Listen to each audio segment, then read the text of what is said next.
ఇవాళ AP BJP నేతలతో కేంద్ర హోంమంత్రి అమిత్ షా ప్రత్యేకంగా సమావేశం కానున్నారు. రాష్ట్ర అధ్యక్షురాలు పురంధేశ్వరి, పార్టీ ఎంపీలు, ఎమ్మెల్యేలు, ముఖ్య నేతలంతా ఈ భేటీకి హాజరు కాబోతున్నారు. ఏపీలో పార్టీ బలోపేతం, నూతన అధ్యక్షుడి ఎంపికపై ప్రధానంగా చర్చించే అవకాశం కనిపిస్తోంది. ఇక జిల్లాల కమిటీలపైన ఫోకస్ చేస్తారని తెలుస్తోంది.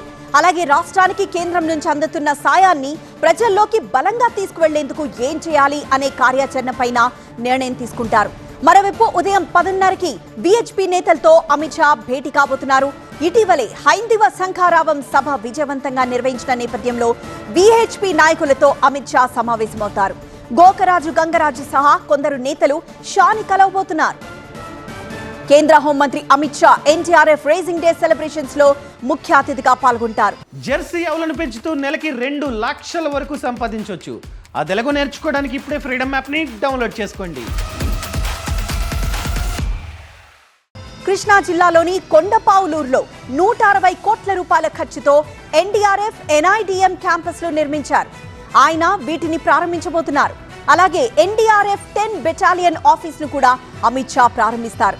అలాగే national institute of disaster management south campus ను ప్రారంభించబోతున్నారు. ఇక ఈ కార్యక్రమంలో సీఎం చంద్రబాబు, కేంద్ర మంత్రి బండి సంజయ్, ఏపీ హోంమంత్రి అనిత, ఉన్నతాధికారులు కూడా పాల్గొనబోతున్నారు.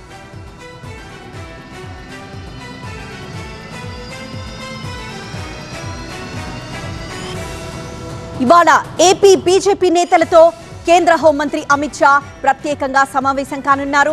రాష్ట్ర అధ్యక్షురాలు పురంధేశ్వరి, పార్టీ ఎంపీలు, ఎమ్మెల్యేలు, ముఖ్య నేతలు అంతా ఈ భేటీకి హాజరు కాబోతున్నారు.